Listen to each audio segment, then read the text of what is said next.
Bismillahirrahmanirrahim. Alhamdulillah salatu wassalamu alaikum ali ayyakhrul anam.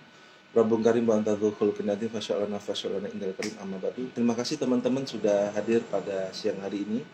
Mohon maaf, kelasnya saya ganti jam 11, walaupun tadi itu ada yang mengingatkan Mbak Basuki salah, harusnya setengah satu. Iya, setengah satu, apa namanya, saya ambil waktu tengah-tengah antara kelas HTN 2 sama HTN 3 itu saya gunakan jam 11, mungkin setengah satu sudah selesai. Jadi biar yang kelas HTN 2 itu juga tidak kehilangan waktu di jam setengah satu. Tetapi teman-teman yang bisa hadir bisa mengikuti nanti putaran ulang video saya di Instagram IGTV saya. Teman-teman bisa mengikuti materi tersebut. Langsung saja teman-teman, materi saya pada pagi hari ini, siang hari ini, puasa-puasa. Kita bicara mengenai tentang pembaruan hukum pidana, teman-teman. Pembaruan hukum keluarga atau politik hukum Islam. Kalau makalahnya di-share di LMS saja ya, teman-teman ya. Yang di grup WA tadi makalahnya di-share di LMS di bagian presentasi makalah tanggal 6 Mei 2021. Jadi kita di Google Meet ini kita tanya jawab aja teman-teman, diskusi tentang materi yang jadi topik hari ini. Sedangkan untuk presentasi makalah teman-teman nanti silakan langsung di-share di LMS. Kemudian saya langsung kasih nilai, dan yang lain juga bertanya di LMS, nanti juga saya kasih nilai. Yang jawab juga saya kasih nilai. Jadi nilai tadi itu nanti terintegrasi di nilai akhir UAS juga teman-teman. Jadi yang tadi teman-teman tadi Agil, kemudian di Agil di LMS Agil. Kemudian yang HTN 2 pun sama ya, di LMS saja. Nanti saya share LMS-nya, atau teman-teman masuk aja di LMS. Kemudian di situ ada bagian apa teman-teman? Ada bagian tanggal 6 Mei 2021 untuk forum presentasi makalah dan tanya jawab. Kalau kemarin kita bicara mengenai politik peraturan perundang-undangan, teman-teman. Minggu kemarin kita bicara mengenai politik peraturan perundang-undangan, yang mana kalau kita sebagai negara hukum, sebagai Rechtsstaat, yang mana dalam proses ketatanegaraan kita mengharuskan kita untuk bentar ya, ada yang masuk lagi.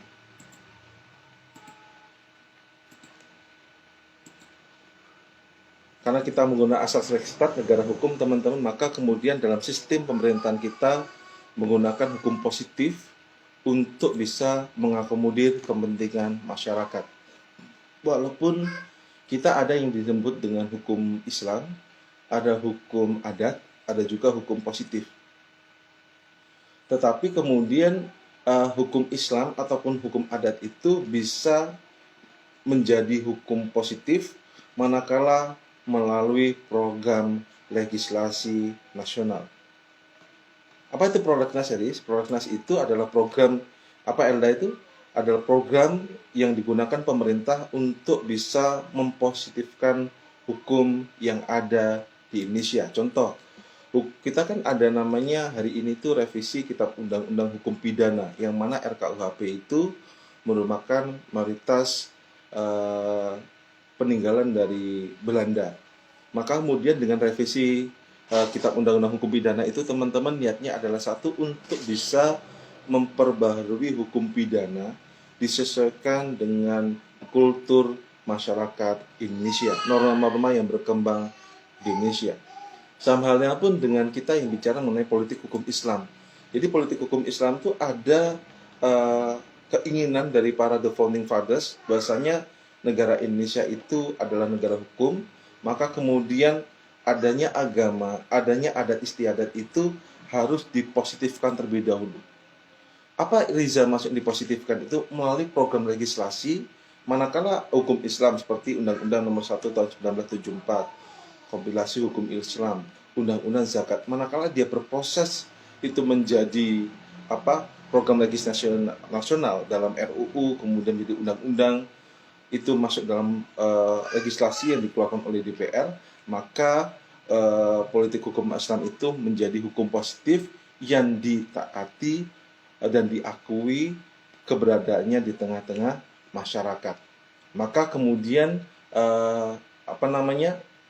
kalau kita bicara pembaruan politik hukum Islam di Indonesia di situ, karena kalau kita bicara modernisasi, pembaharuan.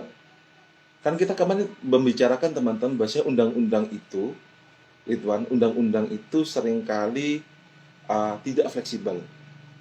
Kenapa undang-undang tidak fleksibel? Karena peraturan perundang-undangan tadi teman-teman itu antara undang-undang yang sudah disahkan, undang-undang yang disahkan itu seringkali kalah dengan dinamika perubahan yang ada di masyarakat. Perkembangan yang terjadi di masyarakat teman-teman seringkali kalah dengan adanya peraturan perundang-undangan. Berarti yang kalah siapa? Yang kalah adalah undang-undang. Maka undang-undang itu harus memiliki, di dalam pembentukan undang-undang harus memuat 3 nilai teman-teman. Apa 3 nilai itu? Pertama adalah nilai the past, masa lalu, kemudian nilai present, saat ini, dan kemudian di dalam suatu pembentukan undang-undang juga harus bernafaskan the future, masa depan. Past, masa lalu ya, berkaitan dengan sejarah, karena kita tidak boleh melupakan sejarah. Contoh, kenapa ada undang-undang nomor 9 tahun 2015 tentang otonomi daerah.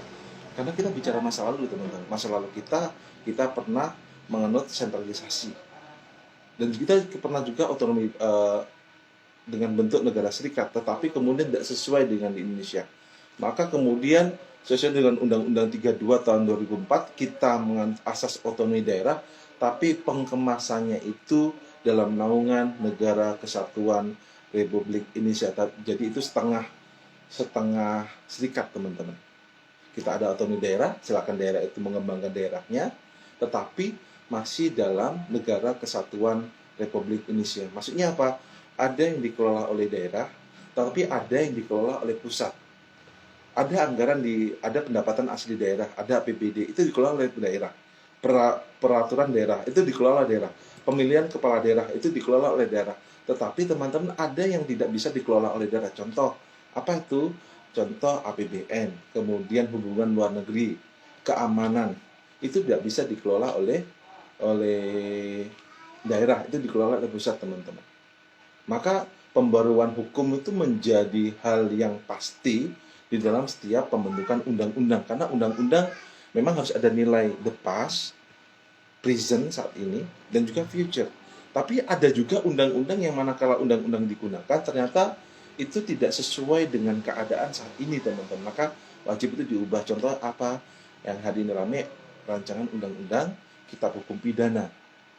Sama halnya kemudian undang-undang ITE. Karena pasal 27 itu seakan-akan jadi pasal karet yang kemudian gampang untuk mempidanakan seseorang. Maka undang-undang ITE masuk dalam program legislasi perubahan yang hari ini oleh teman-teman Direktorat Jenderal Peraturan Perundang-undangan digodok untuk bisa diubah, teman-teman. Maka kemudian apa sih modernisasi? Modernisme itu apa sih? Itu Lutfi itu. Bahasanya modernisme mengandung pengertian sebagai pemikiran, pemikiran, aliran, gerakan, dan usaha untuk mengubah paham-paham adat istiadat lama supaya dapat disesuaikan dengan pendapat-pendapat keadaan baru yang timbul oleh kemajuan iptek atau globalisasi. Teman-teman. Hari ini kan kita berkembang IT yang cukup besar, maka kemudian IT tadi itu globalisasi yang masuk Indonesia juga merubah tata cara berpikir masyarakat. Kalau dulu itu masyarakat tadi itu cenderung ada istiadat tentang kalau saling ngoreksi itu dianggap itu tabu. Tapi Riza hari ini kan orang itu mengkritisasi suatu kebijakan bukan hal yang tabu lagi, tapi seakan-akan mengkritisi itu suatu hal yang baik untuk bisa memberikan perubahan yang terjadi. Maka sebenarnya kalau ada konflik yang terjadi di masyarakat tentang suatu peraturan perundang-undangan, itu sebenarnya teori konflik adalah tumbuh. Teori konflik itu adalah tumbuh. Apa yang saya maksud teori konflik itu adalah tumbuh? Contoh paling mudah lah, Erisa Najwa Himaya ada konflik tuh dengan temennya tentang miskomunikasi atau apa, kan bisa jadi itu membuat kamu itu bisa saling mengkoreksi dan saling bertumbuh di situ. Mengapa ada perbedaan pendapat? Karena saling bertumbuh. Sama halnya dengan teman-teman mungkin punya sahabat teman-teman sama-sama masuk di YIN Jember, dan kemudian teman-teman tuh bertumbuh. Saat bertumbuh tadi, teman-teman kan terjadi tuh gesekan pendapat karena sama-sama bertumbuh. Maka manakala terjadi satu konflik teman-teman sebenarnya teori dari konflik itu adalah bertumbuh sebenarnya, saling bertumbuh dan kemudian saling isi mengisi satu sama lain. Sama pun dengan undang-undang, karena kalau kita bicara masyarakat dinamikanya cepat teman-teman, perkembangan cepat. Sedangkan peraturan perundang-undang itu rigid, tidak gampang diubah, tidak fleksibel, karena kita bicara negara hukum kan, kita bicara negara hukum itu adalah negara yang berdasarkan peraturan perundang-undangan. Peraturan perundang-undangan itu tidak fleksibel karena perubahannya memerlukan suatu proses pembentukan undang-undang, tidak gampang langsung ganti undang-undang. Tetapi karena undang-undang untuk masyarakat teman-teman, apalagi masyarakat kita cenderung mayoritas adalah orang beragama Islam, maka kemudian bisa jadi di sini adalah mayoritas yang terjadi itu tidak bisa undang-undang itu memenuhi yang kita sebut itu adalah dinamika kehidupan masyarakat. Masyarakat berkembang dengan cepat, tapi perubahan undang-undangnya lambat, teman-teman. Perubahan undang-undangnya lambat, maka kemudian undang-undang itu harusnya memiliki 3 nilai tadi itu, nilai past, present, sama future. Tapi nggak semua undang-undang mengalami ini loh. Contoh hari ini ada undang-undang yang gampang diubah seperti undang-undang KPK yang kemarin nomor 19 tahun 2019 itu diubah. Tetapi juga teman-teman harus ingat ada undang-undang yang dari dulu sampai sekarang itu tidak pernah direvisi atau diubah. Apa kira-kira? Bukan undang dasar ya, undang-undang. Tahu nggak teman-teman apa itu namanya? Ada yang tahu teman-teman undang-undang yang tidak pernah diubah dari tahun dulu sampai sekarang? Nida, Karisma, Putih, undang-undang apa kira-kira? Agil, Devi, Wildania Unsika, Ajiseno, undang-undang apa kira-kira itu? Ini yang dari dulu sampai sekarang tidak pernah diubah. Undang-undang apa teman-teman? Undang-undang nomor 1 tahun 1960. Saya tulis di kolom komentar. Ini undang-undang tentang apa? Undang-undang nomor 1 tahun 1960 tentang apa, Iris? Tentang Ferry Nation. Cak Ferry. Undang-undang nomor 1 tahun 1960 tentang apa ini? Albit, Haji, Afer. Tentang pokok apa? UUPA, pokok-pokok agraria. UUPA, undang-undang pokok-pokok agraria. Saya tulis ya. Jadi undang-undang nomor 1 tahun 1960 kita bicara tanah, teman-teman, bicara tanah. Yang mana itu ada tanah Eigendom, tanah milik Belanda. Oh iya, silakan Mas Ferry. Lewat IG juga gak apa, saya juga live di IG nih teman-teman.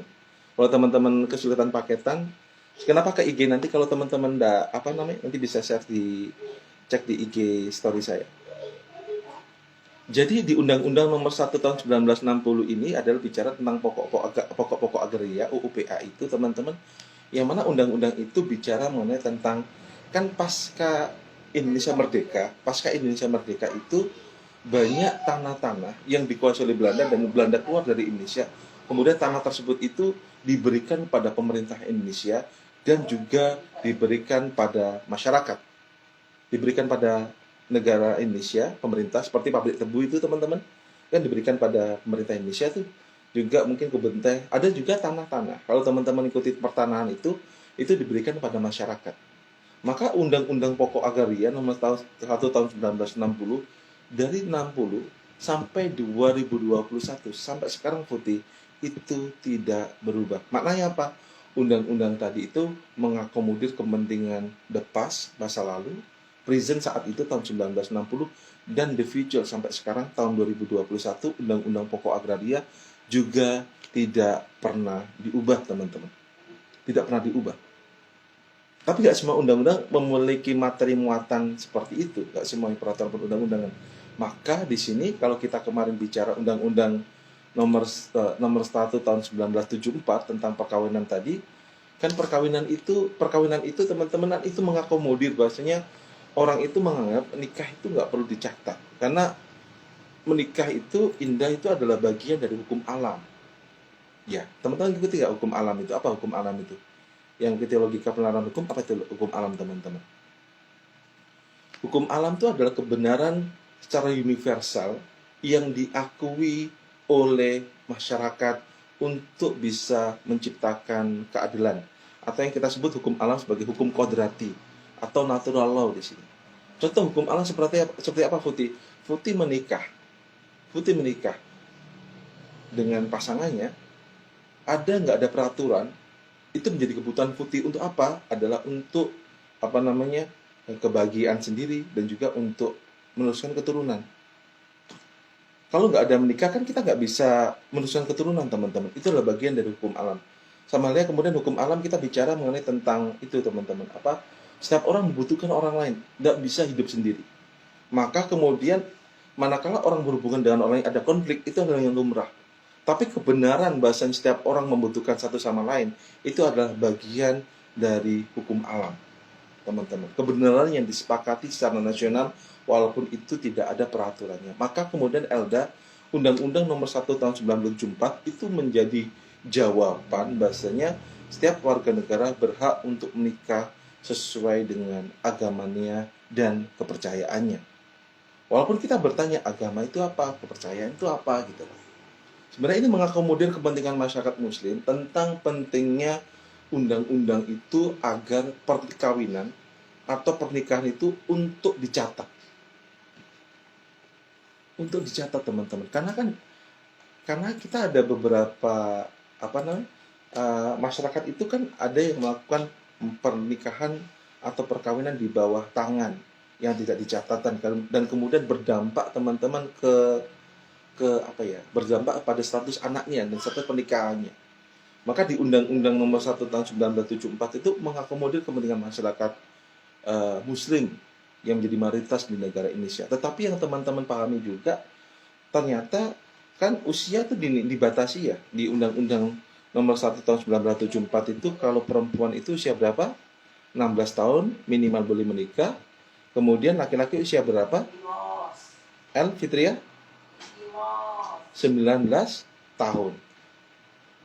Di Undang-Undang Nomor 1 tahun 1974 itu, Undang-Undang tentang perkawinan, minimal perempuan itu menikah adalah usia 16 tahun, kemudian minimal laki-laki adalah usia 19 tahun. Ternyata itu tidak berlaku dengan bagus. Karena kenapa? Banyak pernikahan dini yang mereka belum siap secara mental dan secara fisik untuk memiliki keturunan ataupun dalam suatu mahligai rumah tangga, dan kemudian berdampak pada perceraian, teman-teman.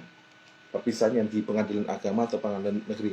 Maka di perubahan undang-undang perkawinan itu menaikkan derajat minimal perempuan laki-laki untuk melakukan perkawinan, yakni adalah laki-laki dan perempuan itu minimal usianya menikah adalah 19 tahun. Mengapa ada seperti itu? Karena ada dinamika yang berkembang di masyarakat yang menjadi koreksi adanya undang-undang tersebut. Maka modernisasi dalam setiap pembentukan peraturan perundang-undangan bagi umat Islam itu hal yang lumrah, yang memang undang-undang itu tidak karena undang-undang buatan manusia dan bukan kitab suci, maka bisa diubah sesuai dengan paham-paham yang ada di masyarakat. Karena masyarakat semakin berkembang, kemudian kita bicara dengan keadaan baru yang terjadi apalagi pasca Covid ini, teman-teman, dan juga adanya globalisasi, adanya IoT, Internet of Things, segala hal berhubungan dengan internet, maka berdampak juga, teman-teman, dalam bidang sosiologi kemasyarakatan, teman-teman. Kalau kita bicara tentang pembaharuan atau tajdid di dalam bahasa Arabnya, seringkali itu adalah upaya untuk membersihkan agama dari berbagai hal yang sesungguhnya bukan ajaran agama di sini penafsirannya pembaharuan tadi. Tetapi, teman-teman, pembaharuan juga sering juga diartikan sebagai upaya menyesuaikan paham yang lama kepada paham yang baru. Jadi pembaharuan itu untuk bisa menyesuaikan, teman-teman, pemahaman yang lama dengan pemahaman yang baru. Karena kan masyarakat, dinamika masyarakat berkembang. Masyarakat politik hukum Islam pada awal Indonesia merdeka ada Masyumi, ada Partai Masyumi ya, ada partai apalagi, ada Partai Nahdlatul Ulama itu, ada partai apa lagi, lupa saya. Tetapi yang dulu itu sama sekarang berbeda, teman-teman. Kok bisa berbeda? Karena ada perkembangan masyarakat yang berkembang tuh. Hari ini 2021, apalagi ada paham radikal yang itu kita sepakati bersama tidak sesuai dengan konstitusi kita dan ideologi bangsa kita dan harus kita tolak. Maka paham-paham tadi itu harus paham-paham baru, transnasional. Kan kita bicara paham itu susah, teman-teman. Paham. Contoh kita bicara ekonomi. Ekonomi kita sama ekonomi Malaysia kenapa kok berbeda? Aji, kenapa ekonomi kita, ekonomi bangsa Indonesia sama ekonomi Malaysia berbeda? Kita penyebabnya adalah satu, karena jajahannya itu berbeda. Malaysia dijajah oleh Inggris, sedangkan kita dijajah oleh Belanda. Berdampak hari ini, optik kacamata ekonomi Indonesia dan Malaysia itu berbeda. Optik ekonominya orang Malaysia, Elda, itu adalah alumnus Inggris semua. Cara pikir Inggris, Haidar. Tetapi cara pikir ekonominya orang Indonesia banyak alumnus dari Amerika Serikat, yang mana corak pikirnya berbeda di sini. Tetapi manakala mereka masuk ke Indonesia, maka paham-paham tadi harus disesuaikan dengan kultur bangsa Indonesia, teman-teman. Semalnya mungkin yang kuliah di Al-Azhar, kuliah di Arab Saudi, kan mereka mempunyai kultur yang mereka bangun di sana. Ada kultur Wahabi. Apakah kultur Wahabi itu sesuai dengan kultur yang dimiliki Ahlus Sunnah wal Jamaah di Indonesia, teman-teman? Maka pembaruan tadi itu menjadi penting untuk kita koreksi bersama agar pembaruan tadi itu bisa disesuaikan dengan paham baru yang sesuai dengan nilai-nilai yang berkembang di Indonesia, teman-teman. Maaf teman-teman ya, anak saya. Sini pakai baju dulu. Maka kemudian kalau kita bicara pembaruan hukum keluarga, Pak Basuki hukum tata negara loh. Iya, nggak apa-apa bicara hukum tata negara, kan kita juga bicara politik hukum Islam di situ. Maka kalau kita kan bedanya itu ahwalus syariah sama hukum tata negara itu gini. Ahwalus syariah itu bicara saat praktek hukum keluarganya, sedangkan kalau hukum tata negara berbicara mengenai tupoksi, bagaimana tugas pokok dan fungsi dari peraturan perundang-undangan yang mengakomodir hukum keluarga Islam atau ahwalus syariah di sini, teman-teman. Jadi teman-teman HTN pun bicara juga hukum keluarga, bicara juga hukum pidana gitu. Jadi sebenarnya kalau bicara pekerjaan ya, bicara karir, hukum tata negara bisa masuk di pidana, bisa masuk di hukum ekonomi syariah, juga bisa masuk di teman-teman di hukum keluarga, itu juga bisa. Maka teman-teman kalau Pak Basuki saya cita di hakim pengadilan agama deh, nggak apa-apa, coba aja gitu, coba, harus belajar. Teman-teman kalau punya cita-cita, disiapkan dari sekarang. Saya ini ya, disertasi saya masih nunggu 2 tahun, 3 tahun ini. 2 tahunan, 3 tahunan, tidak tahu ini. Tapi saya manteknya dari sekarang, saya nyiapkan dari sekarang. Sebenarnya sudah saya siapkan jauh-jauh hari. Maka untuk apa? Persiapan jarak jauh, teman-teman. Persiapan jarak jauh. Jadi, teman-teman kalau ada karir apa yang dicita-citakan, prepare from right now. Dari sekarang disiapkan. Dari materinya, dari kesiapannya, kemudian dari keilmuan, dari doanya disiapkan dari sekarang. Oke, masuk ke materi kita itu teman-teman di slide saya di Google Meet, teman-teman. Maka pembaruan hukum keluarga Islam itu yakni adalah upaya untuk menyelesaikan hukum keluarga Islam dengan perkembangan baru yang terjadi di masyarakat, seperti tentang batas minimal laki-laki itu dan perempuan menikah, teman-teman. Undang-Undang Nomor 1 Tahun 1974 mengakomodir adanya pernikahan ya. Pernikahan atau perkawinan kira-kira. Ya pernikahan Pak, ya perkawinan sama gitu kan. Tergantung konteksnya gitu. Tergantung konteksnya, teman-teman. Maka maksud dari menyelesaikan hukum keluarga Islam itu sesuai dengan perkembangan baru yang terjadi, karena yang saya ceritakan tadi tidak semuanya peraturan perundang-undangan bisa mengakomodir the future, kayak Undang-Undang Nomor 1 Tahun 1960 tentang UUPA itu. Tetapi banyak peraturan perundang-undangan yang pada saatnya sudah tidak relevan dengan perkembangan masyarakat yang hari ini terjadi, teman-teman. Maka menjadi relevan itu nggak mudah. Make it our relevant itu nggak mudah. Contoh hari ini teman-teman pakai pakai apa ya? Pakai HP Nokia yang itu yang mulai gitu, yang Nokia itu, apakah itu relevan dengan saat ini? Apalagi teman-teman butuh butuh untuk kirim status WA, Instagram, yang mana tidak secara relevan. Yahoo pun menjadi perusahaan yang tutup, padahal Yahoo itu termasuk diikuti oleh banyak orang. Saya gunakan Facebook, gunakan Yahoo, tapi Yahoo saat ini nggak relevan. Yang digunakan adalah Gmail, teman-teman. BlackBerry kalau kurang apa coba, 2012 orang gunakan BB semua, tapi BlackBerry pada tahun 2015 sudah tidak relevan. Karena kenapa?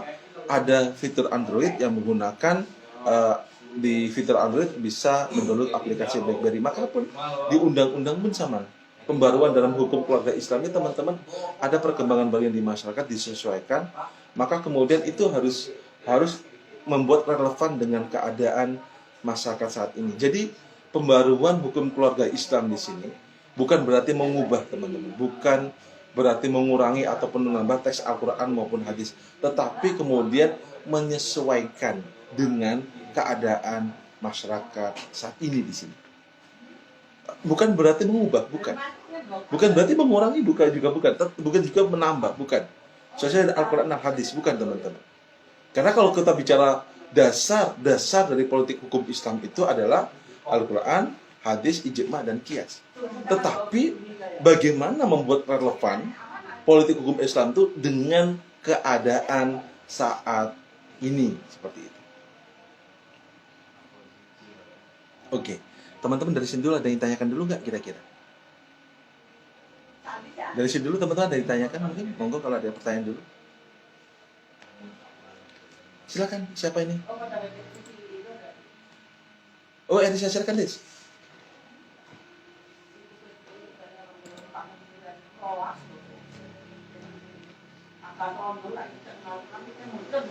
Sebenarnya, makasih. Itu aja.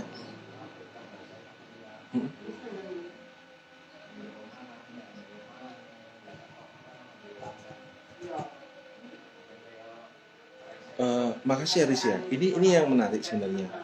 Hukum Islam, kenapa kita bicara mengenai tentang undang-undang saya tulis ya, undang-undang perkawinan, kemudian undang-undang zakat, kemudian undang-undang apa lagi?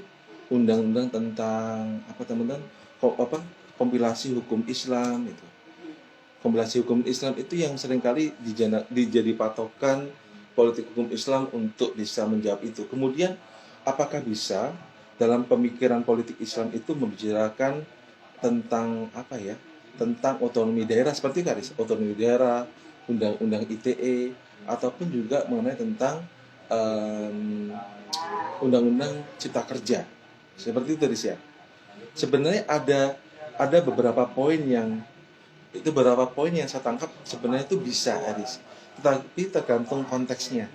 Seperti kemarin tuh Perpres Presiden tentang turunan dari Undang-Undang Cipta Kerja, kan undang-undang itu yang kita bicarakan, teman-teman, kan undang-undang itu semakin ke atas semakin abstrak, semakin ke bawah semakin konkret di situ. Maka sebenarnya Undang-Undang Cipta Kerja yang saya pegang ini ada Undang-Undang Cipta Kerja, teman-teman. Ini ada Undang-Undang Cipta Kerja. Jadi Undang-Undang Cipta Kerja itu sepertinya ke depannya ya, konsep Omnibus Law ini itu sebagai pedoman untuk peraturan yang berkaitan dengan investasi dan juga peningkatan lapangan pekerjaan. Ini undang-undang bersifat umum seperti KUHP dan KUHP. Tetapi nanti ada turunannya di situ, turunannya itu adalah tentang kemarin itu Perpres tentang investasi miras. Jadi Perpres investasi miras itu kemudian digunakan pemikiran Islam untuk menolak tadi karena mayoritas orang beragama Islam. Tergantung konteksnya, teman-teman. Tergantung konteksnya. Tapi di sini adalah memang politik hukum Islam itu tidak bisa masuk di dalam semua rancangan undang-undang. Saya rasa ya, tidak bisa masuk karena konteksnya berbeda. Contoh kita undang-undang ITE hari ini digagas, teman-teman. Undang-undang ITE, rancangan undang-undang ITE digagas hari ini itu kan kebetulan teman-teman direktur perundang-undangan dan harmonisasi itu mau menggodok itu karena ada masukan di pasal 27 itu seringkali merugikan masyarakat. Karena tidak ada bedanya orang yang membuat hate speech dengan niatan membuat hate speech sama nggak ada niatan, semua dihukum sama di situ. Kasusnya Jering itu kan Jering nggak ada niatan tuh untuk menghina, tetapi kemudian dianggap menghina di situ. Kemudian bagaimana masukkan politik pemikiran Islam di situ? Politik pemikiran Islam di situ.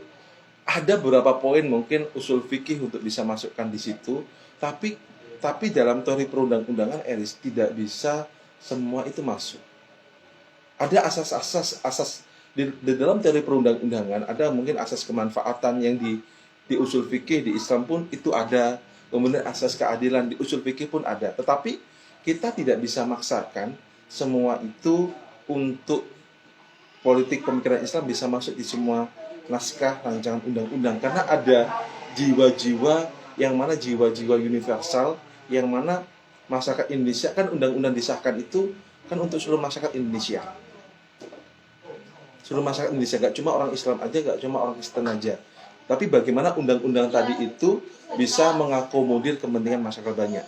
Maka yang saya rasakan ini dalam perancangan undang-undang tentang pembentukan undang-undang itu memasukkan politik pemikiran Islam tidak bisa semua masuk karena tergantung pada objek rancangan undang-undang yang akan disahkan di situ.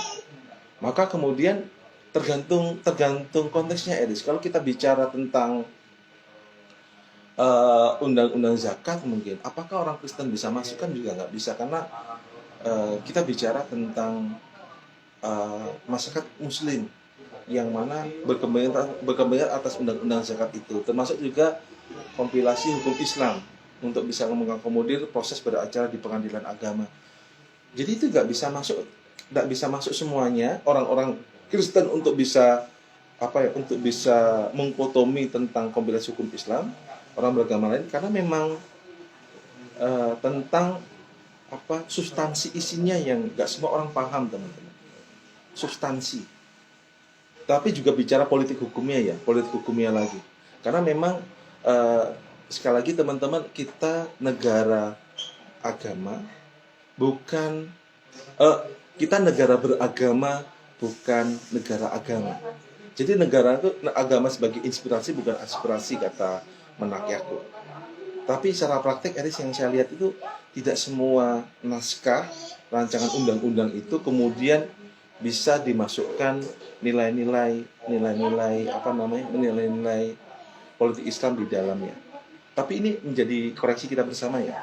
Perda Kabupaten Banyuwangi tentang beasiswa bagi tahfidz Quran. Perda Kabupaten Banyuwangi untuk memberikan beasiswa bagi masyarakat Banyuwangi, anak didik Banyuwangi yang bisa hafidz Quran. Yang menjadi pertanyaan, Eris, adalah bagaimana orang yang hafidz Injil? Bagaimana yang hafidz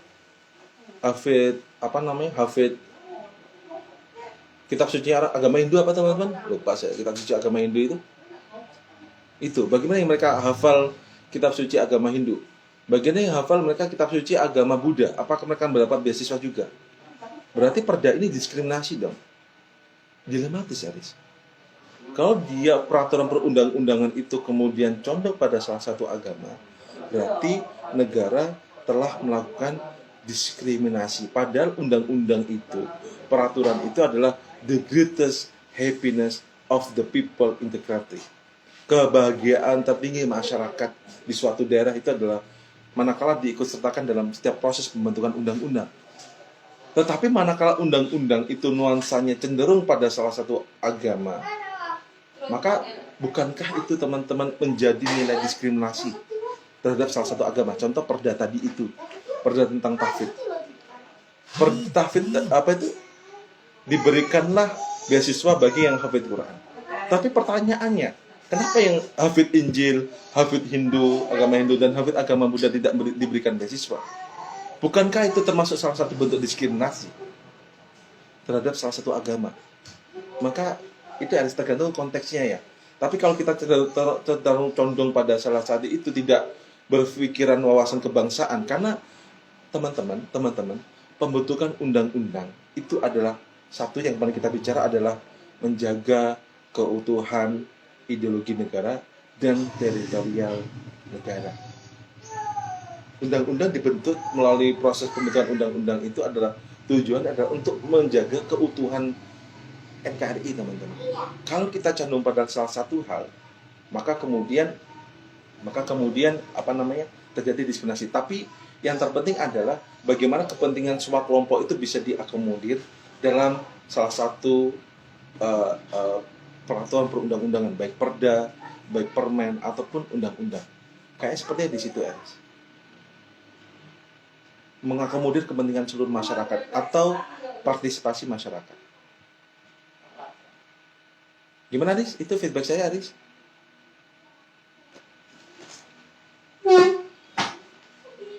Oke, kita lanjut, teman-teman. Ada Ina, Sifa Atun, ada yang feedback lagi, teman-teman?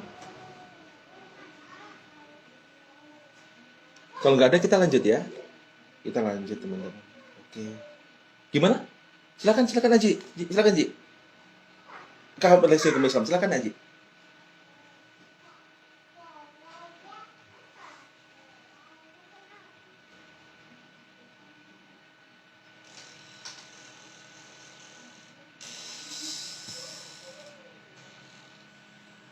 Iya.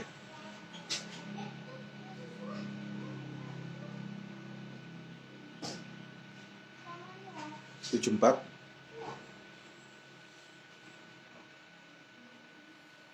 Kok bisa?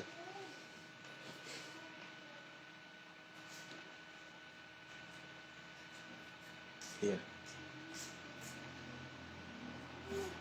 Iya.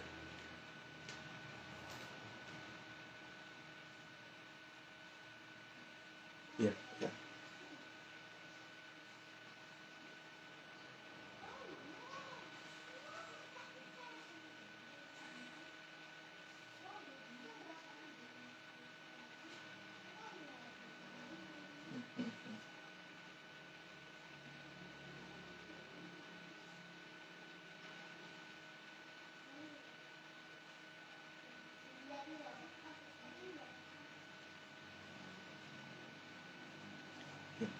Makasih. Memang itu ya.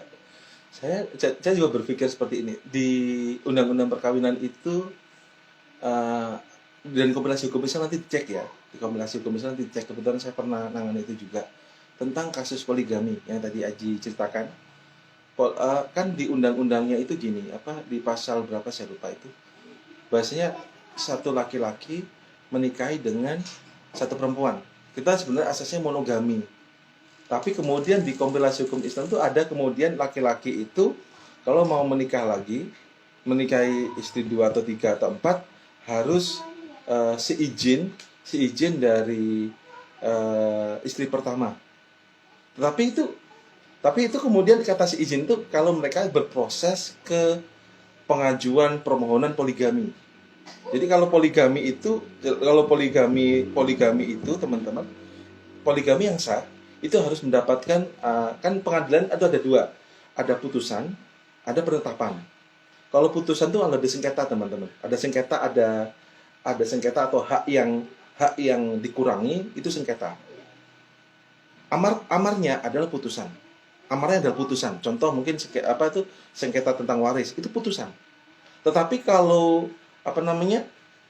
izin poligami, izin dispensasi kawin, paham? Dispensasi kawin. Jadi anak-anak yang di bawah umur itu, di bawah usia 19 tahun itu, manakala mereka mau nikah harus mengajukan dispensasi kawin ke pengadilan agama. Agar kenapa? Manakala mereka mendapatkan penetapan dari pengadilan agama, maka nikah mereka bisa sah secara hukum. Maka pengajuannya adalah pengajuan dispensasi kawin di situ. Itu amar putusannya, yakni ada putusan, ada penetapan, teman-teman. Kalau sengketa itu putusan, kalau seumpama permohonan itu bentuknya adalah amar putusan, amarnya itu adalah penetapan. Maka yang tadi itu Sebenarnya kalau kita pikir, apakah dengan adanya poligami itu terjadi diskriminasi terhadap perempuan di situ? Ini aneh ya, susah, karena susahnya bilang gini, ada yang mengiyakan, ada yang tidak. Contoh mungkin, mohon maaf yang rumahnya Madura, saya mohon maaf. Saya di guyonannya teman-teman, mohon maaf ya. Guyonannya itu, kalau Gus itu istrinya satu, kalau Kiai istrinya dua, kalau tiga empat, kalau tiga itu Kiai, kalau Romo Kiai, kalau empat itu panggilan itu Syekh gitu. Di Madura itu Kiai istrinya satu apa dua kebanyakan. Mohon maaf ya kalau rumah Madura. Ini cuma guyonan teman-teman saya itu. Maka kemudian ini kalau bisa dipikir seperti ini, diskriminasi dong terhadap perempuan.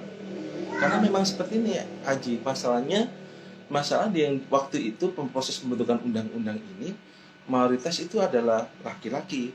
Maka muncul tuh peraturan bahwasanya setiap lembaga negara harus mewakili sepertiganya adalah keterwakilan perempuan semuanya. KPU itu Komisi Pemilihan Umum, komisioner ada berapa? Ada 5. Tapi harus ada satu atau dua keterwakilan perempuan untuk bisa tidak ada diskriminasi terhadap perempuan. Kemudian apalagi kemudian dalam anggota partai politik aja, partai politik yang mengacung waktu pemilihan legislatif itu apa harus ada semua laki-laki? Enggak, harus ada keterwakilan perempuan. Nama Eris masuk di situ tuh. Maka manakala ada Eris, ada Ina, ada Futi, maka partai tersebut mengakomodir kepentingan perempuan karena biar tidak adanya diskriminasi. Sebenarnya mengapa kok ada diskriminasi? Karena waktu proses pembentukan ini yang lebih banyak itu adalah golongan laki-laki. Maka kemudian di situ ada keterwakilan perempuan di dalam setiap lembaga negara. Contoh teman-teman, kepala dinas saja. Kepala dinas apa semua laki-laki? Pasti ada perempuannya. Untuk apa? Mengakomodir kepentingan perempuan dan biar tidak adanya diskriminasi. Maka kemudian apakah kompilasi hukum Islam dan Undang-Undang Nomor 1 Tahun 1974 ini itu diskriminasi? Kalau dicek di Undang-Undang 15 Tahun 2019 tentang perubahannya, jadi undang-undang lama itu nggak diganti, cuma dirubah beberapa pasal, itu niatnya adalah untuk mengakomodir kepentingan perempuan. Kalau pertama itu perempuan dibolehkan nikah 16 tahun, perubahan undang-undang perkawinan, laki-laki dan perempuan itu usia minimal menikahnya ditingkatkan 19 tahun. Sebenarnya niatnya ini adalah untuk melindungi hak perempuan. Hak perempuan, walaupun sebenarnya nikah nggak nikah itu adalah hak perempuan, tapi pemerintah itu adalah tugasnya adalah membuat regulasi. Berarti regulasi pemerintah itu hari ini perempuan, laki-laki itu minimal menikahnya adalah 19 tahun. Tujuan adalah satu teman-teman, agar dia tuh siap secara fisik dan siap secara mental. Walaupun sebenarnya secara praktik teman-teman saya, tetangga saya usia 14 tahun, 15 tahun, itu banyak perempuan yang sudah menikah teman-teman secara praktik. Tapi banyak mereka mengajukan dispensasi kawin ke pengadilan agama. Dilematis lah. Dilematis seperti itu Haji. Yang bisa saya terangkan. Ya memang ada beberapa peraturan yang harusnya nggak diskriminasi. Haji, silakan. Silakan Haji.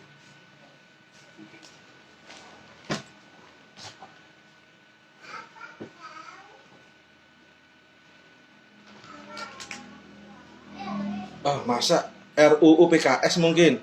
RUU PKS mungkin itu. Masa pornografi? Bentar. RUU pornografi nggak ada, Haji.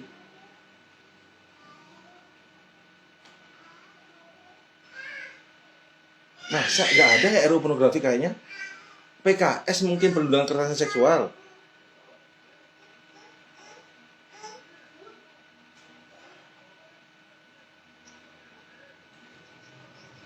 Oke, silakan. Silakan.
Oke, terima kasih Aji. Udah, Aji? Aji sudah? Saya cek ya, di Undang-Undang Pornografi ini Undang-Undang Nomor 44 Tahun 2008. Suara saya jelas gak? Aji, suara saya...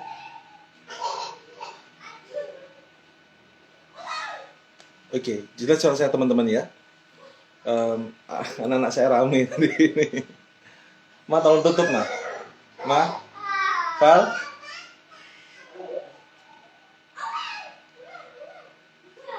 Bentar teman-teman ya. Biar suara saya nggak perang dengan suara anak saya. Oke. Sorry teman-teman. Jelas suara saya di sini ya.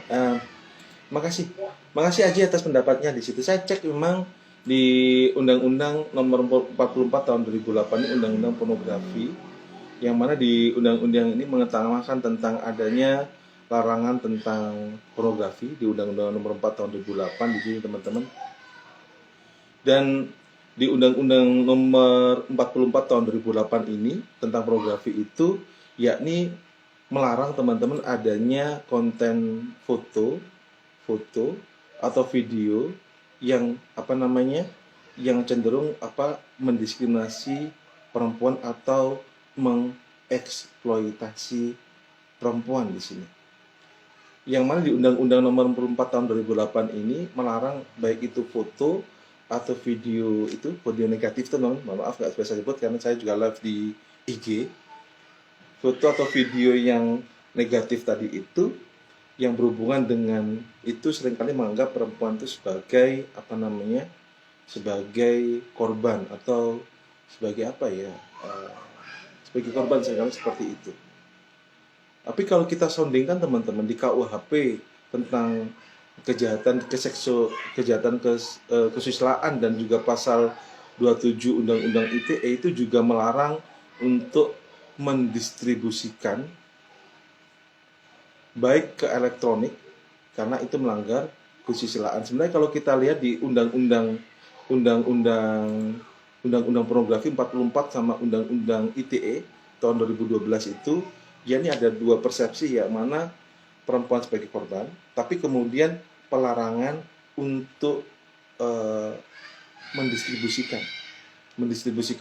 Tapi kembali lagi kalau yang pendapat dari Aji tadi sebenarnya yang terpenting di sini kalau kita lihat undang-undang kita sudah mengakomodir Aji. Contoh mungkin kalau seumpama kan bisa jadi itu ada dua pilihan ya. Di pidana itu suka sama suka atau di bawah umur. Kasusnya Aceng HM Fikri ikuti gak? Kasus Bupati Garut yang menikahi perempuan di bawah umur. Teman-teman. Kemudian dia itu mengucapkan talak dengan SMS ikuti teman-teman tahun 2013 kalau nggak salah, kasusnya Bupati Garut, ikuti teman-teman dengar itu kan, namanya Aceng HM Fikri, dan dia itu Bupati Garut, dia itu nikah yang kedua atau ketiga saya lupa, tapi dengan perempuan di bawah umur, dan kemudian 2-3 hari dia itu mengucapkan talak dengan menggunakan SMS. Walaupun sebenarnya itu nikah di bawah tangan itu tidak ada masalah sebenarnya kan, tidak ada masalah. Tapi ada beberapa undang-undang yang kena. Pertama ada Undang-Undang Etika Pejabat Publik. Yang kedua adalah karena dia menikahi anak di bawah umur, maka kena Undang-Undang Perlindungan Anak teman-teman. Undang-Undang Perlindungan Anak. Jadi kalau suka sama suka di atas umur 17 tahun itu dianggap sudah dewasa, tidak masuk delik. Deliknya adalah delik aduan, tergantung laporannya. Tapi kalau perlindungan anak di bawah umur, anak-anak di bawah umur, itu bukan delik aduan. Ada laporan, tidak ada laporan, wajib untuk ditanggapi teman-teman. Tapi sebenarnya dalam hal ini undang-undang kita ada Undang-Undang Perlindungan Anak, ada Undang KUHP kita juga perlindungan terhadap perempuan. Tapi sebenarnya perlu lembaga Komnas Perempuan dan Komnas KPAI, Komisi Perlindungan Anak Indonesia juga untuk tetap sebenarnya untuk mengawal penegakan hukum ini sebenarnya. Tapi secara praktik memang Nggak mudah ya. Dilematic of law itu sering kali terjadi. Dilematik penegakan undang-undang itu juga sering kali terjadi adanya diskriminasi terhadap perempuan. Tapi itu yang terjadi saat ini yang mana sama-sama kita tegakkan atau kita berantas teman-teman. Nggak kita nafikan itu ada. Tetapi sebenarnya di dalam norma peraturan perundang-undangan itu adalah asasnya adalah tidak boleh diskriminasi baik masalah agama, gender ya, gender itu male and female, laki-laki dan perempuan, dan juga mengakomodir yakni tentang kebangsaan. Tidak boleh ada suku yang lebih diuntungkan daripada suku yang lain. Harus mengakomodir kepentingan semua pihak itu teman-teman. Yang mana itu adalah asas nasionalisme. Oke. Seperti itu Haji, kita lanjut dulu Haji ya. Kita lanjut teman-teman pembaharuan ini. Maka kemudian teman-teman kalau kita istilah hukum keluarga itu terminologinya itu menggunakan hukum keluarga, walaupun sebenarnya itu ada namanya hukum ahwalus syasiah ya, ahwalus syasiah. Tapi terminologinya seringkali digunakan itu undang-undang keluarga, karena kalau kita bicara undang-undang nomor 1 tahun 1974 atau undang-undang yang lain itu seringkali kalau keluarga itu kekeluargaan adalah hak dan kewajiban. Hak dan kewajiban. Mengapa sih Pak hukum keluarga itu ada gitu? Bukankah itu bicara keluarga itu bicara antar individu seperti itu? Tetapi karena prakteknya antar keluarga terjadi itu loh teman-teman, ada chaos, ada ada konflik, maka perlu pengaturan dengan undang-undang keluarga. Karena hubungan kita dengan masyarakat ada konflik, hubungan kita dengan keluarga juga ada konflik, karena namanya orang dinamis ya, orang dinamika pasti ada konflik. Contoh Aji dengan calon istrinya, bisa jadi Aji dan calon istrinya terjadi miskomunikasi, maka muncul konflik di situ. Maka kalau ada konflik, maksudnya tuh dalam mana undang-undang keluarga.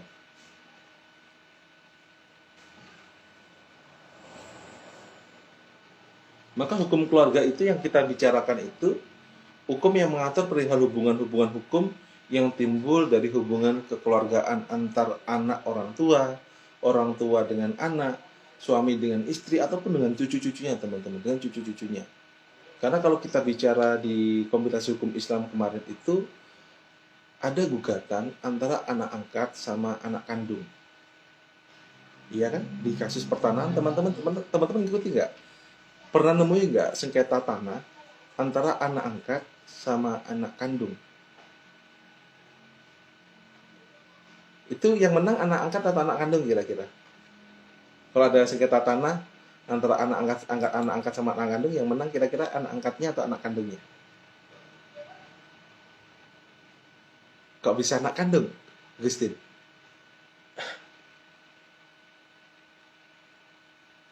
Kok bisa anak kandung kan, Christine?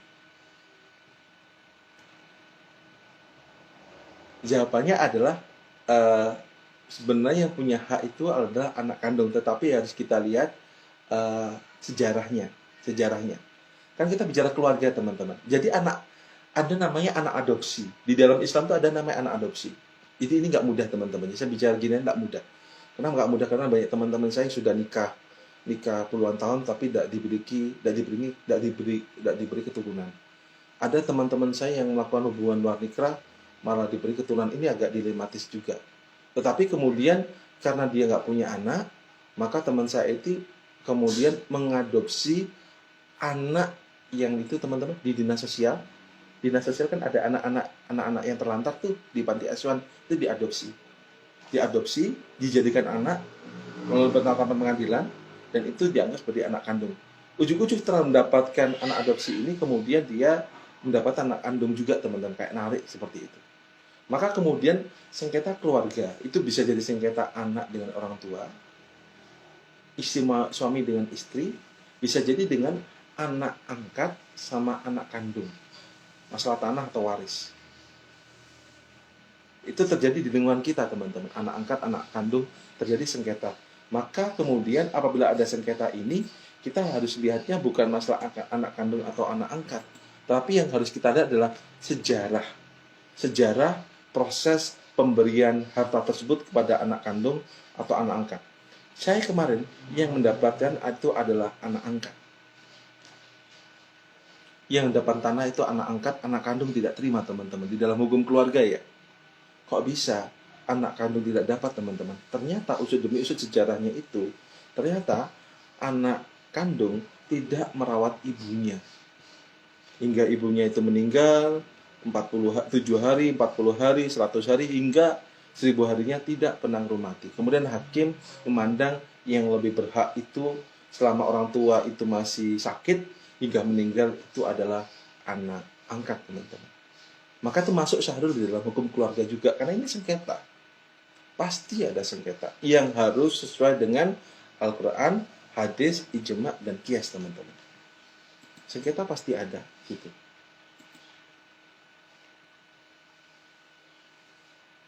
Kalau kita bicara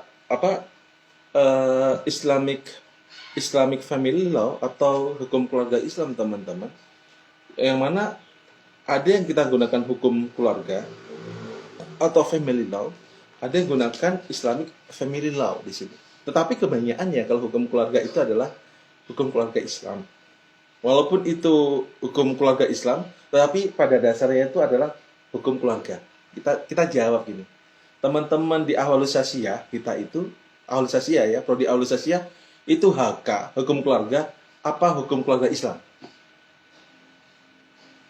Yang terkenal teman-teman di prodi Ahwalus Sasiyah itu di Fakultas Syariah itu hukum keluarga, apa hukum keluarga Islam, teman-teman?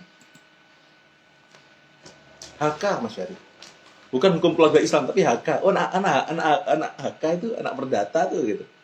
Anak HK, anak hukum keluarga, tapi itu sebenarnya ada hukum keluarga Islam. Tetapi konteksnya dimaknainya itu adalah hukum perdata. Hukum perdata Islam seperti itu, teman-teman. Hukum perdata Islam. Ini konteks pembahasannya. Tapi kenapa saya bicara hukum keluarga ini? Ini yang teman-teman hadapi di lingkungan teman-teman semua. Walaupun teman-teman di hukum tata negara, tapi lingkungan teman-teman akan berhubungan dengan undang-undang tentang keluarga, teman-teman. Maka teman-teman harus baca juga tuh kenapa hukum keluarga ini ada. Undang-Undang nomor 1 tahun 1974 tuh ada sejarahnya yang membuat undang-undang itu dibutuhkan karena banyak mayoritas orang beragama Islam. Kemudian pada waktu itu yang di DPR tuh cenderung orang laki-laki. Saat ini ada pembagian antara laki-laki dan perempuan biar tidak diskriminasi, karena pada dasarnya teman-teman Kartini itu ingin adanya emansipasi perempuan. Kalau saya lihat politik hari ini ya, Aji, saya lihat politik hari ini, teman-teman perempuan itu please jangan minder. Please jangan minder. Teman-teman jadi polisi, teman-teman jadi hakim, teman-teman jadi PNS atau jadi dosen, ada keterwakilan perempuan. Satu kelas itu gak ada perempuan, Aji. Aduh, susah. Satu kelas itu gak ada perempuan, laki-laki semua. Di tingkat saya yang paling atas itu, teman-teman S3 itu laki-laki semua. Di kakak tingkat saya itu satu kelas tuh laki-laki semua. Susah kita laki-laki semua kemarin tuh. Kok bisa laki-laki semua? Nggak bisa guyon. Kayak hidup tuh sepi gitu kalau nggak ada laki-laki, nggak ada perempuannya. Di kelas saya hari ini tuh perempuannya 2, laki-lakinya orang tua ya. Laki-lakinya itu 7. Lebih enak kalau ada perempuannya, walaupun dikit, teman-teman. Maksud saya adalah di sini ada yang kita nyebut diskriminasi tadi, itu ada keterwakilan perempuan di semua lini hari ini. Karena semakin lama itu semakin ke atas, teman-teman, semakin ke sini ada hak-hak perempuan yang dilindungi oleh peraturan perundang-undangan. Maka teman-teman perempuan jadi KPU, jadi rektor, ataupun teman-teman jadi politisi, itu teman-teman memiliki peluang untuk bisa masuk di situ. Karena kenapa? Ada keterwakilan perempuan dibanding keterwakilan laki-laki, teman-teman. Ahwalus Sasiyah. Kalau kita lihat menurut mazhab Az-Zuhaili ini, ya ini adalah hukum keluarga itu adalah hukum yang mengatur hubungan keluarga sejak masa-masa awal pembentukannya hingga berakhirnya keluarga. Baik itu berupa nikah, teman-teman, nikah ya, pernikahan, atau yang kita sebut dengan perkawinan. Kemudian talak, ada nasab ya, nasab keturunan. Bentar, saya balas Kevin ini. Kevin di IG. Nanti Kevin masuk di Google Meet tadi. Kalau kita dari hukum keluarga itu teman-teman ada dampak hubungan suami istri itu kemudian nikah. Kalau kalau di luar nikah kan tidak boleh, maka harus melakukan pernikahan. Pasca pernikahan itu ada kita kemudian ada namanya talak atau perpisahan tadi teman-teman, atau bahasa Inggrisnya apa ya? Divorce. Kemudian nafkah. Ibu pertanyaan gini loh, teman-teman, laki-laki yang kerja, perempuan di rumah. Kalau bisa, perempuan dapat dapat waris nggak kira-kira? Contoh seperti ini, mulai dari nol tuh, nol, sama-sama nggak punya. Yang laki-laki kerja, perempuan cuma di rumah aja. Manakala pisah, kira-kira si perempuan mendapatkan waris apa enggak kira-kira? Ya, Liza Safin, kira-kira perempuan dapat waris nggak kira-kira? Kiptia, Multazam, Putri, nikah sama-sama nol tuh. Kan kalau teman-teman mau kaya kan harus nikah, karena dengan nikah itu ada rezeki. Kira-kira teman-teman yang kerja laki-laki, dan kemudian mereka mendapatkan harta yang banyak. Kemudian pisah. Kira-kira perempuan mendapatkan haknya nggak kira-kira? Kok bisa Ferry, kan dia perempuan nggak kerja, Fer? Kok bisa Fer? Kan perempuan nggak kerja, Ferry. Yang kerja kan laki-laki, Fer.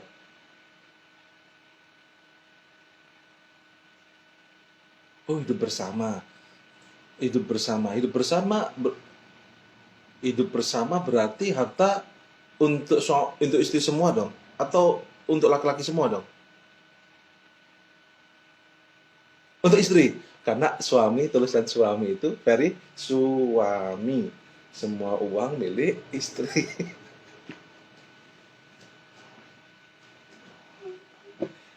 Suami, semua uang milik istri. Kira-kira teman-teman, kalau seumpama pisah itu dibagi dua, apa semua uang milik istri atau milik suami? Agustin, apa Putih? Bagi dua. Kenapa alasan bagi dua? Kan istri nggak kerja.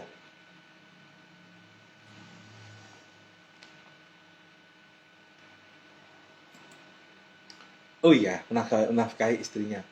Kemudian kalau menafkahi istrinya itu, kira-kira seumpama dia punya apa namanya, nikah lagi atau poligami, nafkahnya itu untuk istri pertama atau istri kedua?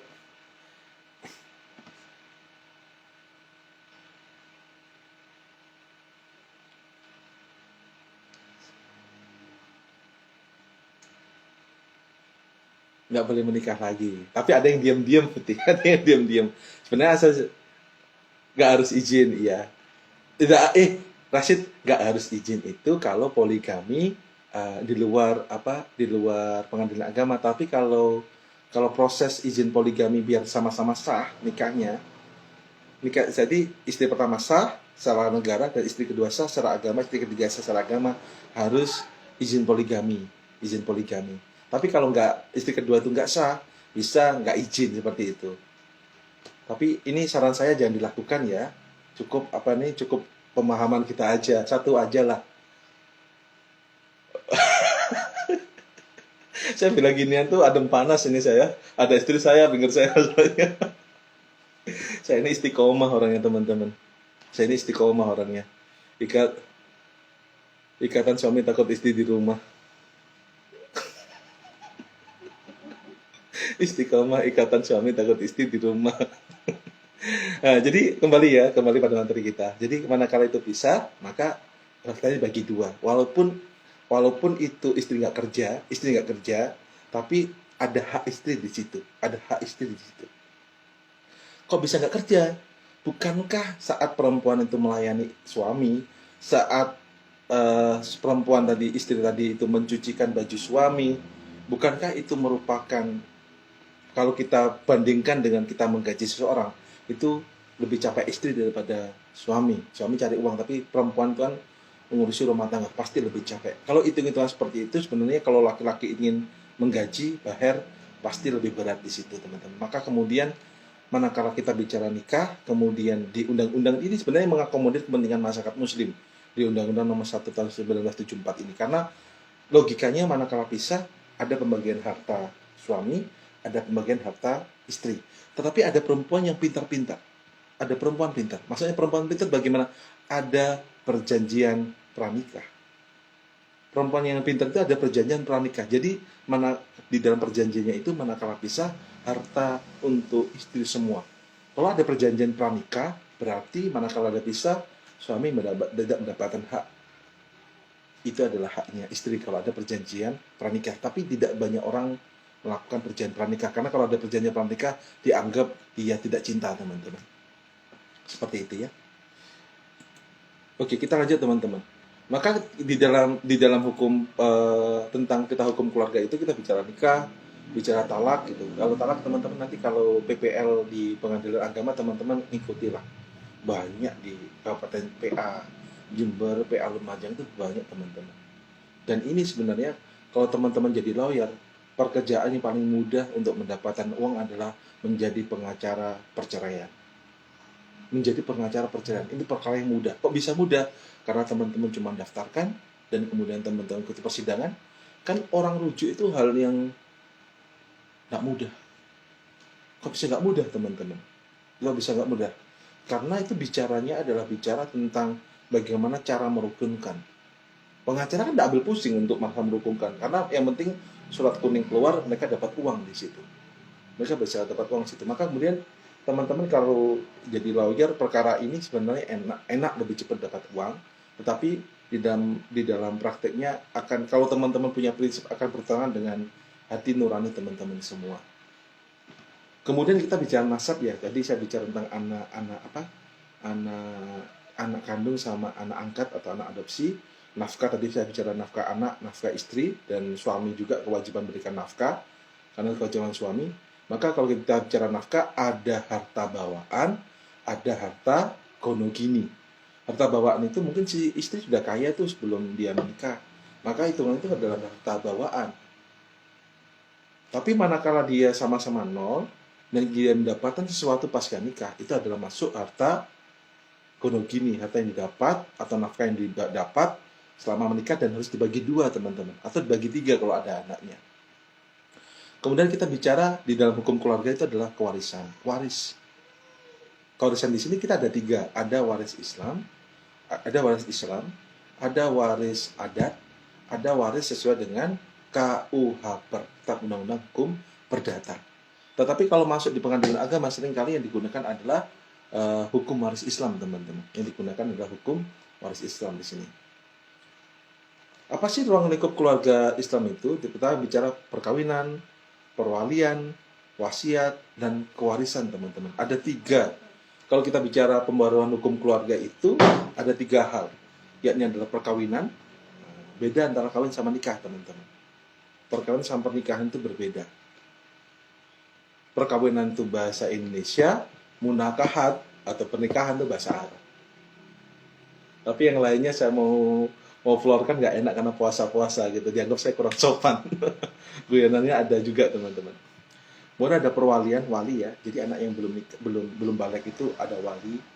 Ada juga wasiat. Wasiat itu ada dua, teman-teman. Wasiat itu keluarga itu kan ada yang bapaknya tidak ada umur, kemudian dia ingin berikan harta pada siapa.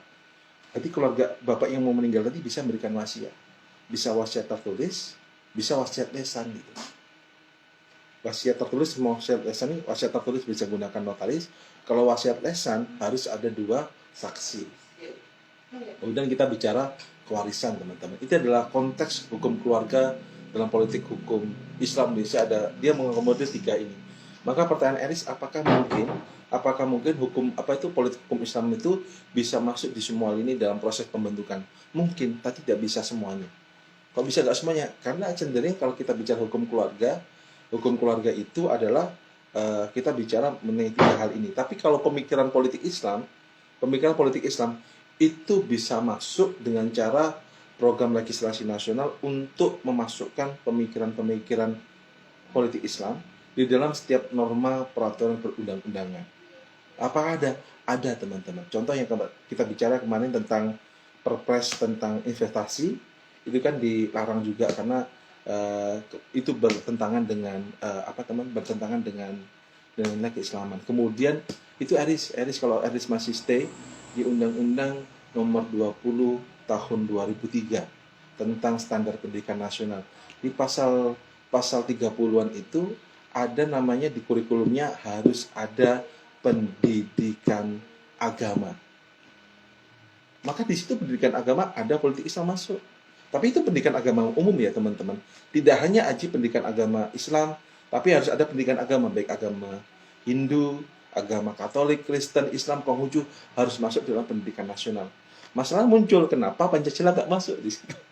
Masalah di Undang-Undang 20 tahun 2003 itu kenapa Pancasila nggak masuk, tapi pendidikan agama itu masuk gitu.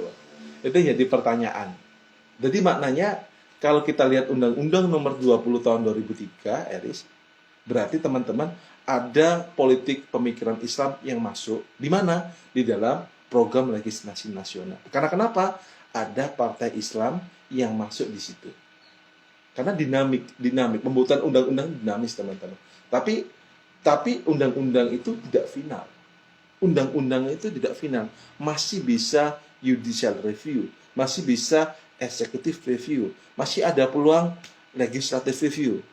Dan ada peluang kalau ada disharmoni peraturan perundang-undangan, ada peluang untuk adanya melakukan mediasi karena adanya disharmoni peraturan perundang-undangan antara undang-undang satu sama undang-undang lain. Disharmoni maksudnya apa teman-teman? Ada undang-undang, disharmoni itu gini, disharmoni peraturan perundang-undangan. Teman-teman kalau lebih detail, nanti teman-teman bisa baca ya di Permenkumham, kelihatan teman-teman? Undang-undang Permenkumham nomor 2 tahun 2019 tentang disharmoni peraturan perundang-undangan melalui mediasi. Kelihatan teman-teman Permenkumhamnya? Agil? Nanti teman-teman Ari kelihatan ya, ini peraturannya. Teman-teman kalau lihatnya nanti disharmoni itu disharmoni itu yakni ternyata kita bicara tentang Undang-Undang nomor 6 tahun 2014.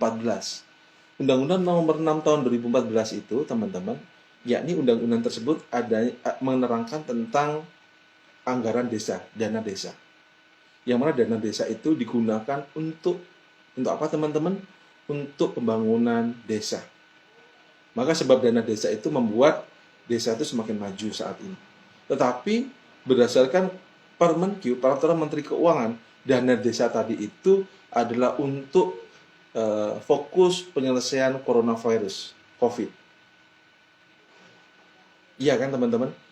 Sedangkan di peraturan dinas peraturan pekerjaan umum PU, Permen PU itu adalah dana desa itu untuk pembangunan jalan.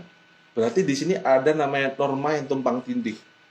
Yang satu dana desa boleh untuk bangun, satu dana desa boleh untuk kegiatan dana desa, yang ketiga dana desa untuk COVID. Maka kalau ada sengketa ini bukan ke pengadilan bukan ke MK atau ke MA, tapi pengujiannya adalah melalui mediasi di Direktorat Jenderal Pembentukan Peraturan Perundang-undangan Kemenkumham. Disharmoni peraturan perundang-undangan di sini teman-teman. Maka kemudian apa sih metode pembenahan hukum? Pertama kita ada dua. Pertama ada intradoctrinal reform, yaitu merujuk pada konsep fikih konvensional dengan cara memilih pandangan salah satu ulama fikih, termasuk ulama di luar mazhab Syafi'i yang ada di Indonesia. Karena Indonesia lebih besar adalah mazhab Syafi'i teman-teman. Sedangkan kalau gunakan metode extradoctrinal reform, yakni adalah merujuk pada nas Al-Quran dan Sunnah dengan melakukan penafsiran ulang terhadap nas atau reinterpretasi, atau dalam logika melawan hukum yakni melakukan hermeneutika hukum. Melakukan hermeneutika hukum. Maka pembahasan hukum itu ada dua, ada intradoktrinal, ada extradoktrinal reform teman-teman. Kalau intradoktrinal reform menggunakan fikih konvensional dan memilih salah satu mazhab yang terbesar di negara tersebut, gitu kan. Sedangkan kalau extradoktrinal reform, dia menggunakan apa teman-teman? Merujuk nas Al-Quran dan Al-Hadis untuk dilakukan penafsiran ulang atau hermeneutika ulang. Agar mengapa hermeneutika itu penting? Penafsiran penting agar sesuai dengan topik yang saat ini terjadi, teman-teman. Maka hermeneutika atau penafsiran interpretasi terhadap nas Al-Quran itu juga menjadi penting di sini. Oke, dari sini dulu teman-teman, ada ditanyakan dulu nggak? Udah 1 jam lebih saya bicara, ada pertanyaan dulu teman-teman? Kalau nggak ada kita lanjut ya. Mengapa harus ada pembaruan gitu? Karena kita ada namanya kevakuman norma, Ina. Ada kevakuman norma teman-teman. Mengapa harus ada pembaruan hukum keluarga? Mengapa harus ada pembaruan politik hukum Islam teman-teman? Pertama adalah kekosongan hukum. Adanya kekosongan hukum. Apa kekosongan hukum? Karena norma-norma terdalam dalam kitab-kitab fikih tidak mengaturnya. Sedangkan kebutuhan masyarakat terhadap hukum terkait masalah yang baru terjadi sangat mendesak untuk diterapkan. Sekali lagi teman-teman, yakni adalah seringkali kitab-kitab fikih, kemudian peraturan perundang-undangan tidak bisa menjawab perubahan dinamika yang terjadi di masyarakat. Maka manakala terjadi kekosongan hukum, perlu adanya pembaruan agar sesuai dengan modernisasi saat ini. Apalagi ada globalisasi dan IT teman-teman. Kedua adalah pengaruh iptek, sehingga perlu adanya aturan hukum yang mengatur. Iptek semakin berkembang dengan luas, globalisasi masuk, paham-paham itu masuk, maka di situ harus ada pembaruan teman-teman. Ketiga, yakni pengaruh pembaruan pemikiran hukum Islam yang dilakukan oleh para mujtahid baik tingkat internasional maupun nasional, yang mana dianggap itu penting. Karena para mujtahid, para pemikir Islam terus berpikir bagaimana usul fikih itu bisa berkembang, dan kemudian bagaimana Islam itu menjawab tantangan yang hari ini terus terjadi saat ini, termasuk undang-undang perubahan undang-undang perkawinan itu kan ingin menjawab keresahan terjadi di masyarakat teman-teman. Maka undang-undang itu dirubah. Kemudian yang keempat, mengapa harus ada pembaruan, yakni untuk bisa memberikan rasa keadilan bagi masyarakat teman-teman. Seperti itu. Mungkin teman-teman ada ditanyakan dulu.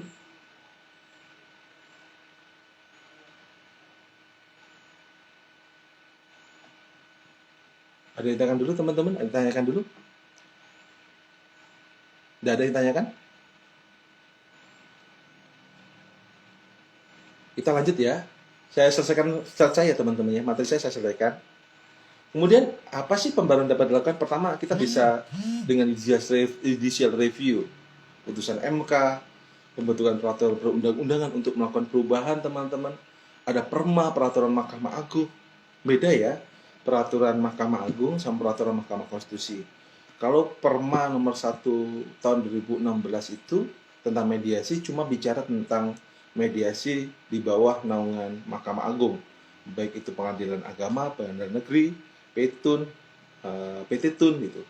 Sedangkan yang mediasi tadi itu bicara peraturan perundang-undangan di bawah naungan Kementerian Hukum dan HAM. Berbeda teman-teman. Kemudian juga ada konon di Aceh, itu ada konon, bukan undang-undang tapi konon di Aceh. Ada lagi kemudian ada yang kita sebut dengan fatwa Majelis Ulama Indonesia. Jadi MUI di daerah, sebenarnya fatwa itu dikeluarkan oleh kebetulan saya MUI Kabupaten Lumajang. Fatwa itu dikeluarkan oleh siapa? MUI pusat. Sedangkan MUI daerah itu memberikan bukan fatwa ya, cuma keputusan. Karena yang berhak untuk mengeluarkan fatwa itu adalah MUI pusat teman-teman. Tapi fatwa ini berdampaknya besar. Karena banyak orang beragama Islam itu, kasus Ahok itu karena fatwa MUI. Kalau nggak ada fatwa MUI tentang tersebut, mungkin nggak akan seramai ini. Kasusnya Anies nggak akan seramai. Anies hari ini mulai dijegal juga teman-teman. Karena Anies dianggap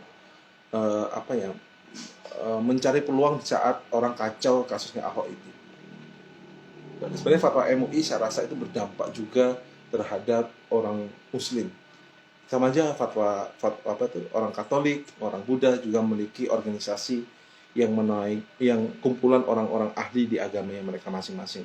MUI itu merupakan organisasi di luar pemerintahan yang mana itu adalah perkumpulan seorang ulama-ulama yang dia beragama Islam, walaupun dia dari NU, Muhammadiyah, ataupun dari organisasi lain untuk masuk di MUI teman-teman. Kemudian yang terakhir adalah pembaruan dengan melakukan jurisprudensi atau putusan hakim terdahulu. Seperti itu teman-teman. Ini teman-teman bisa baca sendiri ya.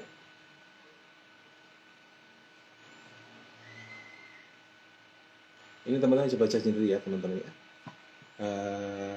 Kalau bicara perkawinan aja, apa pembaruan di politik hukum tentang pengadilan agama bidang perkawinan teman-teman? Pertama adalah terhadap harta bersama, harta gonok ini masing-masing suami istri mendapat setengah bagian. Akan tetapi pengadilan agama menetapkan sepertiga untuk mantan suami dan 2/3 untuk mantan istri karena peran istri lebih dominan dalam usaha mendapatkan harta bersama di sini. Jadi salah satu contohnya adalah itu, teman-teman. Kemudian adalah nafkah madiyah. Anak tidak dapat digugat karena lil intifa, akan tetapi pengadilan agama menggugat gugatan madiyah karena disebut sebagai kewajiban ayahnya. Karena kenapa? Pasca pisah teman perceraian seringkali suami itu tidak menafkahi anaknya. Maka pisah itu adalah yang dikorbankan adalah anaknya, teman-teman. Dampaknya adalah anaknya sebenarnya. Tapi masalahnya adalah laki-laki itu udah nikah, udah pisah ya, dia nikah lagi, perempuan nikah lagi. Ataupun si laki-laki biasanya cepat nikah, tapi perempuan tidak nikah-nikah. Dampaknya apa? Dia lupa memberikan nafkah pada anaknya dari mantan istri. Kan tidak ada mantan anak, yang ada mantan istri ada, mantan anak nggak ada, teman-teman. Itu jadi masalah. Sebenarnya undang-undang harus melindungi nafkah anak pasca perceraian, karena banyak yang tidak membayar nafkah ini, teman-teman. Itu, teman-teman, yang bisa saya sampaikan tentang pembaruan politik hukum Islam pada siang hari ini. Teman-teman, ada yang ingin ditanyakan dulu atau didiskusikan lagi? Saya silakan, teman-teman. Aji, ada yang tanyakan? Ina, Agil, Agustin, ada yang tanyakan lagi? Ari, nggak ada ya? Ada. Ina cukup ya? Kalau cukup, teman-teman nanti share materi presentasinya di LMS ya. Tolong udah saya siapkan forumnya, teman-teman nanti share di situ. Saya cukupi dulu, teman-teman, karena saya habis ini harus ngajar kelas lagi di teman-teman HTN 1. Saya mohon maaf kalau ada kesalahan. Teman-teman nanti bisa tanya jawab saya via IG, via YouTube, atau via Facebook dengan nama yang sama, dan WhatsApp Basuki Kurniawan. Makasih sudah hadir. Terakhir dari saya, mari kita tutup perkuliahan kita pada siang hari ini dengan membaca Ummul Quran Al-Fatihah. Makasih teman-teman sudah hadir. Wabillahi taufiq wal hidayah. Wassalamualaikum warahmatullahi wabarakatuh.